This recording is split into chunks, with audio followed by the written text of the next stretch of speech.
Hello students, नमस्कार। मैं हूँ गुड मॉर्निंग, नमस्कार। मैं हूँ लेक्चरर हरी सिंह और आज आपको मैं पढ़ा रहा हूँ आर्टिकल राइटिंग। कल भी मैंने आपको बताया था कि आर्टिकल राइटिंग कैसे लिखी जाती है। आज मैं उसका एग्जाम्पल भी मैंने आपको बताया था कल। आज आपकी प्रैक्टिस करवा रहा हूँ आर्टिकल राइटिंग की, और आपके पास जो है लिख करके भेज रहा हूँ मैं आर्टिकल राइटिंग, ताकि अच्छी तरह आपको याद कर लेना। और मैं जो है उस आर्टिकल राइटिंग में कुछ जो हार्ड वर्ड मीनिंग है वो भी साथ ही में पेन से लिख दे रहा हूँ, ताकि आपको याद करने में कोई दिक्कत ना हो। आपने सिर्फ इसको अपना मोबाइल को ऑन करना है, उसमें सुनना है और देखना है और उसको याद करना है। चाहो तो अपने नोटबुक में लिख भी सकते हो बार बार मोबाइल खोलने की अपेक्षा, और लिख लेना उसको अच्छी तरह से और याद कर लेना उसको। तो देखो आपके पास क्वेश्चन किस प्रकार से आएगा, ये मैंने कल बता दिया था आपको। ये 5 नंबर की आती है आर्टिकल राइटिंग। तो 5 नंबर में आपको क्वेश्चन किस प्रकार से आएगा ये चीज़ है। तो देखो अभी आपके पास क्वेश्चन आता है, जैसे क्वेश्चन नंबर 1 है ये, there is a shift from content based to skill based education. जो कंटेंट बेस्ड एजुकेशन से अभी जो है स्किल बेस्ड एजुकेशन की तरफ से शिफ्ट हो रही है। मतलब पुरानी जो एजुकेशन थी वो अभी आपको पता है न्यू एजुकेशन पॉलिसी आ रही है। तो पुरानी जो प्राचीन हमारी बुक्स के आधार पर जो एजुकेशन पॉलिसी होती थी उसको बदल करके क्या है, स्किल्ड बेस कौशल के आधार पर जो है एजुकेशन का ये शिफ्ट चल रही है। In addition to foundational subject, इसके अतिरिक्त जो फाउंडेशनल सब्जेक्ट हैं उनके वो और interesting courses such as design, digital competency and entrepreneurship are being offered to student. यहाँ तक कि जो ये foundation courses, interesting courses, design, digital, आप लोगों को पता है ये कम्पिटेंसी बेस के आधार पर, इंटरप्रेन्योरशिप के आधार पर ये सारे के सारे कोर्स जो है स्टूडेंट्स को अभी ऑफर किए जा रहे हैं न्यू एजुकेशन पॉलिसी में, ठीक है नहीं, या आजकल शिक्षा में जो भी है। और the breaking away from conformity has brought out the latent potential in students as they are new selecting course based on choice, interest and talent। ये जो है आपने पुरानी एजुकेशन शिक्षा को उसको तोड़ते हुए जो है आजकल जो स्टूडेंट्स को नए कोर्स उनके चॉइस के आधार पर और इंटरेस्ट के आधार पर दिए जा रहे हैं। तो इसके ऊपर आपने लिखना है, right an article 120 to 150 words expressing your view on the topic और चेंजिंग ट्रेंड्स इन एजुकेशन। उसका हेडिंग होगा आपका चेंजिंग ट्रेंड्स इन एजुकेशन। मतलब जो है एजुकेशन के अंदर जो ट्रेंड है उसके अंदर बदलाव आना, ठीक है नहीं। तो ये है you may use the given input. अब क्वेश्चन के अंदर ये भी आता है कि भाई आप जो है ये इनपुट्स हैं इनको यूज़ कर सकते हो। जैसे पहले चेंजिंग ट्रेंड इन एजुकेशन में जो दिया इन्होंने कि पहले किस प्रकार की एजुकेशन होती थी और अभी क्या हो रही है। लिमिटेड सब्जेक्ट होते थे पहले, अभी डाइवर्स सब्जेक्ट होते हैं, बहुत भिन्न भिन्न प्रकार के सब्जेक्ट होते हैं। पहले लिमिटेड सब्जेक्ट होते थे, वो स्टूडेंट्स को सभी को वही पढ़ने होते थे। रिजिड सब्जेक्ट स्ट्रीम थी, वो कठोर सब्जेक्ट स्ट्रीम थी। अभी जो है इंटीग्रेटेड सिलेबस कर दिया है, एकीकृत सिलेबस कर दिया है, जो कि बहुत ही उसके अंदर सारा कुछ डाल दिया गया है। पहले थी अकाडमी के ऊपर फोकस दिया जाता था कि भाई अकाडमी के अंदर जो सिलेबस चलाए जाएंगे वही सिलेबस आपको लेने होंगे। अभी है इंटरेस्ट, एप्टीट्यूड, फोकस। अब जो है आपका इंटरेस्ट के आधार पर फोकस किया जाता है। पहले था रोट लर्निंग, मतलब रटने के आधार पर था पहले। अभी जो है टेक्नोलॉजी बेस्ड एजुकेशन है। पहले थी पेन एंड पेपर के आधार पर, अभी है कॉम्पिटेंसी बेस्ड। तो ये जो है आप जो है इनको यूज कर सकते हो अपने आर्टिकल में। इस प्रकार का क्वेश्चन आपके पास आएगा, ये सभी के लिए है। ये चाहे वो बच्चे 10th से लेकर 12th हो, चाहे BA BSc BCom हो, चाहे ये कंपटीशन वाले हो, सब में आता है ये आर्टिकल राइटिंग। ये बहुत एक अच्छी हैबिट है, अगर आपको लिखने के लिए आ जाएगी। और वैसे भी अपनी लाइफ में आर्टिकल राइटिंग लिखने के लिए बहुत ही बार बार ज़रूरत पड़ती है, तो इसको समझ लो आप लोग। तो मैंने जैसे पहले बताया था, अभी मैं आपको बता रहा हूँ कि भाई आर्टिकल राइटिंग अब आज आपको ईजी करने के लिए, ताकि आप इनको अच्छी तरह याद कर लो, आपको कोई दिक्कत ना हो, उसके लिए मैंने आज ऊपर जो है कुछ हार्ड मीनिंग थे, हार्ड वर्ड्स थे, उनके मीनिंग भी मैं लिख दिया हूँ हिंदी में। कि ताकि बच्चों को अच्छी तरह समझ में आ जाए, कोई दिक्कत ना हो समझने के लिए, और इसको अच्छी तरह समझ लें। तो इसको आप जो है अच्छी तरह से समझना है, इसको ध्यान से समझ लेना है, और मैं इसको ध्यान से आपको समझा रहा हूँ। देखो अभी तो ये जो है सबसे पहले ऊपर है, इसका आंसर है चेंजिंग ट्रेंड्स इन एजुकेशन। आपने लिखना है हेडिंग, और इस हेडिंग को बोल्ड कर देना है, या ब्लैक पेन से लिख लेना है, या मोटे ब्लू पेन से, जैसे भी है इसको बढ़िया से बोल्ड करके हेडिंग लिखना है, चेंजिंग ट्रेंड इज एजुकेशन। इसका अर्थ है भाई जो है एजुकेशन में रुझान, बदलाव, एजुकेशन के बदलाव में रुझान। ट्रेंड का अर्थ होता है रुझान, मैं लिख भी दिया हूँ ताकि आपको याद हो जाए बार बार। ट्रेंड का अर्थ है रुझान, ठीक है ना, कि भाई जो है एजुकेशन में बदलाव के रुझान। अब ये आपने हेडिंग लिख दिया। हेडिंग लिखने के बाद में आपने जो है ये आंसर ऊपर मत लिखना, आंसर तो आपका साइड में चल रहा है, वो साइड में लिखना है आपने। ये इसके अंदर ऊपर लिखा हुआ है, ये ऊपर मत लिखना आपने, ठीक है नहीं। आपने लिखना है ये heading changing trends in education, और फिर मैं बताया था आपका बाई के बाद अगर क्वेश्चन में नाम दिया हुआ है तो ठीक है, नहीं आप ABC PQR XYZ कुछ भी कर सकते हो। तो ये जो है बाई कर दिया आपने, और फिर PQR XYZ कुछ भी लिख सकते हो, या ऊपर नाम दिया हुआ है तो ठीक है नहीं, ये हो गया। उसके बाद जो है आपने शुरू करना है यहाँ से। लेफ्ट कॉलम के लिए मैं आपको पहले बताया था कि भाई आपने जो पहली लाइन का पहला वर्ड का पहला लेटर, फर्स्ट लाइन का फर्स्ट वर्ड का जो फर्स्ट लेटर है, उसी के नीचे सारे के सारे लेटर आएंगे। ये आप गलती मत कर देना। ये कई बच्चे जो है यहाँ पर दा लिख दिया, फिर दूसरा जो कॉलेज यहाँ से शुरू कर देते हैं, तीसरा यहाँ से, ये एक बहुत बड़ी गलती है, ये अच्छा नहीं लगता, और इसमें नंबर भी अच्छा एग्जामिनर नहीं देता है। तो आपने जो ये लाइन शुरू कर दी, उसी के नीचे सारे फर्स्ट लाइन के फर्स्ट वर्ड के पहले लेटर आएंगे, और इसी प्रकार से लास्ट में भी कोशिश करना है अपने, तो वो आपको बहुत बढ़िया लगेगा। अब मैं आपको समझा रहा हूँ। अब जैसे मैंने पहले बताया था कि सबसे पहले आपने क्या लिखना है भैया, उसको शुरू में पैराग्राफ बनाते हो, ये 122-150 वर्ड में लिखना है, तो तकरीबन 2 या 3 पैराग्राफ आप बना सकते हो। तो आपने सबसे पहले क्या लिखना है कि उसकी इंट्रोडक्शन देना है कि भाई आप क्या कर रहे हो, किस पर लिख रहे हो। तो ये देखो क्या चीज़ है वो, the formative years of students are spent acquiring knowledge mostly through books in the school and college. अब जो हमारी पुरानी एजुकेशन चल रही है उसके बारे में हम बता रहे हैं अभी।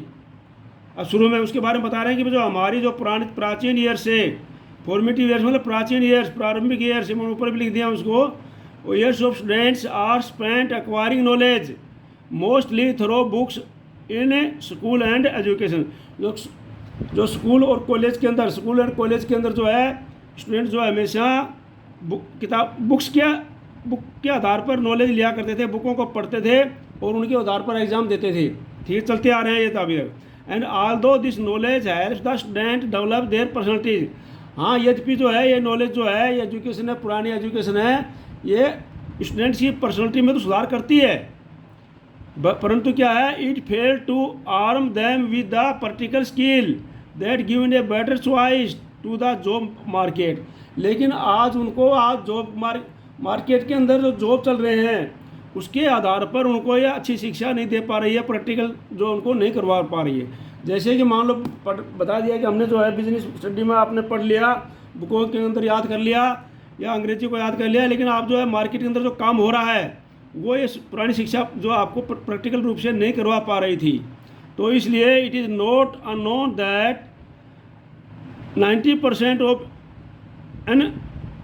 Unemployment opportunity need the youth to be skilled in some vocations. तो ये जो है सबको पता है, इट इज़ नॉट नोन, ये अनबिग नहीं है, सबको पता है कि 90% ऑफ जो एम्प्लॉयमेंट है, अपॉर्चुनिटी है, उनको ज़रूरत है किस चीज़ की, उनको ज़रूरत है स्किल्ड यूथ की, यूथ टू बी स्किल्ड, कि भाई नौजवान जो है स्किल्ड होने चाहिए, कौशल होना चाहिए, उनको हर एक चीज़ का ज्ञान होना चाहिए। इन वेकेशंस व्यवसाय के अंदर, उस व्यवसाय के अंदर क्या है वो स्किल्ड होना चाहिए। जैसे मान लो कंप्यूटर के अंदर, IT के अंदर, इंफॉर्मेशन के अंदर, लैंग्वेज के अंदर, मैथमेटिक्स के अंदर स्किल्ड कौशल होना चाहिए उनके अंदर, जो व्यवसाय में काम कर सकें। उस प्रकार के स्टूडेंट्स होने चाहिए, ना कि जो है रट्टा बेस्ड स्कूल होने चाहिए, स्टूडेंट होने चाहिए। तो यूथ जो आज यूथ की डिमांड है, स्किल्ड यूथ की डिमांड है। However the youth are lacking in these required skill. और ये जो पुरानी जो एजुकेशन चलती आ रही थी, इसके अंदर जो यूथ हैं उनके अंदर इस चीज़ की कमी है, ठीक है कि नहीं, इस एजुकेशन में इस चीज़ की कमी है, तो इसलिए क्या किया जा रहा है। अब पैराग्राफ नंबर 2 शुरू हो जाता है। अब पहले में हमने जो उसका इंट्रोडक्शन अच्छे बता दिया भैया, अब जो उसका रीज़न भी बताएंगे क्या रीज़न है, और फिर उसका जो है सोल्यूशन भी बताएंगे। तो ये चीज़ आपने आर्टिकल राइटिंग में लिखना है। दूसरे में अभी आपका reason for this lack are money, इस जो ये कमी है इसके बहुत सारे रीज़न हैं। ये जो कमी है यूथ के अंदर, नौजवानों के अंदर स्किल की, कौशल की कमी है अपने वैकेशन में, उसकी में बहुत सारे रीज़न हैं। क्या रीज़न है।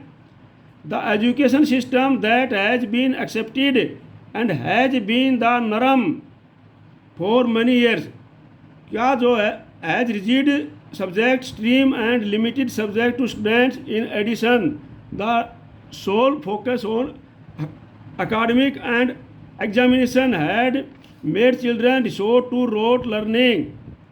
तो ध्यान दो, अभी मैं पढ़ा रहा हूँ, पहली लाइन से लेता हूँ उसको। ये क्या है। द एजुकेशन सिस्टम, जो हमारा एजुकेशन सिस्टम है, दैट हैज़ बीन एक्सेप्टेड, जो हमारा एक्सेप्टेड किया गया था, has been the norms for many years, ये बहुत सालों पहले एक्सेप्ट किया गया था। तो उस समय से क्या किया गया था कि उस समय इतनी जो है हमारे पास ये कोर्स, ये व्यवसाय नहीं आए थे उस समय। Has rigid subject stream and limited subject to student, तो स्टूडेंट्स के लिए क्या है, बहुत कठोर सब्जेक्ट स्ट्रीम थी और वो लिमिटेड सब्जेक्ट थे। लिमिटेड सब्जेक्ट पढ़ाए जाते थे, Hindi, geography, political science, physics, chemistry, जो वे लिमिटेड सब्जेक्ट थे। तो ये उस समय की एजुकेशन के अनुसार, उस समय की मांग के अनुसार थे। लेकिन अभी जो है समय परिवर्तन हो गया है। इन एडिशन इसके अलावा क्या है, the sole focus on academic and examination, जो ज़्यादा फोकस किसके ऊपर दिया जा रहा था उस एजुकेशन में, अकाडमिक के ऊपर और एजुकेशन के ऊपर। ठीक है नहीं भाई, कोर्स एकाडमिक्स चलाई जाती है, क्लासेस चली जाती हैं और एग्जामिनेशन लिए जाते हैं। Had made children resort to rote learning, अब जो है इस एग्जामिनेशन सिस्टम ने, एकाडमिक सिस्टम ने स्टूडेंट्स को क्या कर दिया, रोट लर्निंग कर दिया। रोट लर्निंग मर जो है कि बच्चे जो है रटने के आधार पर बस रट्टा लगा लेंगे बुक के अंदर और एग्ज़ाम दे करके आ जाएंगे, रट्टा लगा लेंगे और एग्ज़ाम दे करके आ जाएंगे। रोट लर्निंग हो गया। रोट लर्निंग का मीनिंग भी मैंने ऊपर लिख दिया है कि जो है ये रटना आधार है, इसका आधार है रटना, इसका मेरे रटना। तो ताकि मैं मीनिंग भी लिख देता हूँ ताकि आपको याद हो जाए। Where in children learn things without actually understanding them, जबकि क्या बच्चे क्या करते हैं, बिना अंडरस्टैंडिंग के उसको रट लेते हैं और एग्ज़ाम में लिख करके आ जाते हैं। तो आप देखते हो अधिकतर बच्चे बिना अंडरस्टैंडिंग के क्या है, क्वेश्चन रट लेंगे और एग्ज़ाम में लिख करके आ जाएंगे। जबकि सिस्टम ये होना चाहिए कि कोई भी टॉपिक हो, कोई भी लेसन हो, कोई भी चैप्टर हो, उसको पहले अंडरस्टैंड करो, समझो उसको। लेकिन ये क्या है, हमारी अकाडमिक और एग्जामिनेशन सिस्टम ने इस प्रकार की जो व्यवस्था कर रखी थी। The result of such A system is evident in the youth lacking the practical skill. अब जो है इस सिस्टम ने हमारे स्टूडेंट्स के अंदर स्पष्ट कर दिया क्या क्या है, प्रैक्टिकल स्किल की कमी हो गई। इस सिस्टम के कारण हमारे स्टूडेंट्स के अंदर प्रैक्टिकल की जो है नॉलेज की, स्किल की, प्रैक्टिकल स्किल की कमी हो गई। अब जो है हमने बताना है इसको भाई, इसका सोल्यूशन क्या है। तो मैंने आपको बताया था, अगला पैराग्राफ शुरू करते हैं यहाँ से। Understanding this need for inculcating skill, the education system of the country is undergoing a shift from content based to skill based education। अब इन सभी चीज़ों को समझते हुए, इन सभी चीज़ों को मन में बैठाते हुए, अब जो है हमारी एजुकेशन सिस्टम में क्या किया जा रहा है हमारे देश के अंदर कि भाई जो पुरानी कंटेंट बेस्ड स्किल थी, उस जो पुरानी शिफ्ट की जा रही, undergoing to shift from content based skill से लेकर के अभी स्किल बेस्ड की तरफ एजुकेशन को शिफ्ट किया जा रहा है। यानी मतलब पुरानी जो हमारी प्रणाली थी, पढ़ने वाली रट्टा प्रणाली, उसको शिफ्ट कर करके अब स्किल बेस्ड कौशल के आधार पर जो है हमारी एजुकेशन प्रणाली को शिफ्ट किया जा रहा है। उसके आधार पर हमारे एजुकेशन प्रणाली की शिफ्ट करने की आवश्यकता है और किया जा रहा है।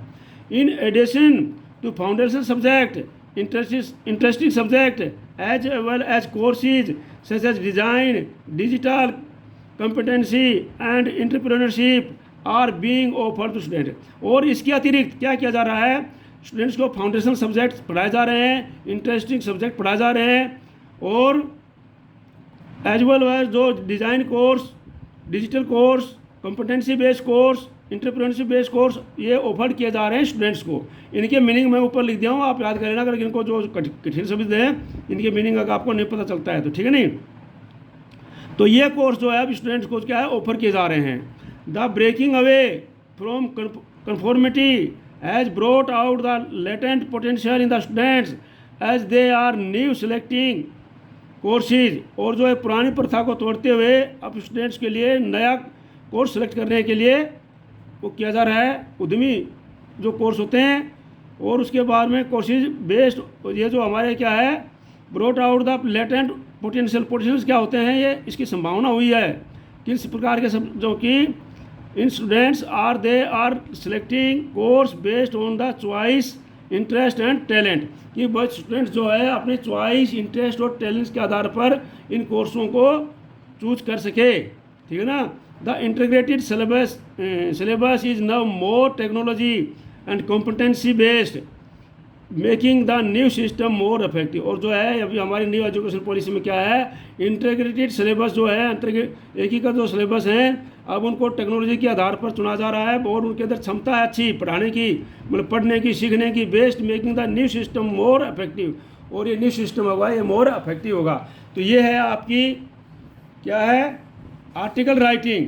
तो इसके ऊपर ध्यान दे लेना, इसको अच्छी तरह से याद कर लेना। और ये मेरे ख्याल से अभी जो है changing the trend in education ये 100% आजकल हर एक उसमें एग्जामों में आ रही है। तो इसके जो वर्ड मीनिंग में मैंने लिख दिया हूँ भाई, सीधी सी बात है, आर्टिकल राइटिंग में ध्यान रख लेना है। सबसे ऊपर हेडिंग लिखा जाता है, हेडिंग को आप बोल्ड कर देना है, फिर अपना जो लिख रहा है उसका नाम लिखा जाता है। तो बाई कर करके आप ABC PQR कुछ भी कर देना।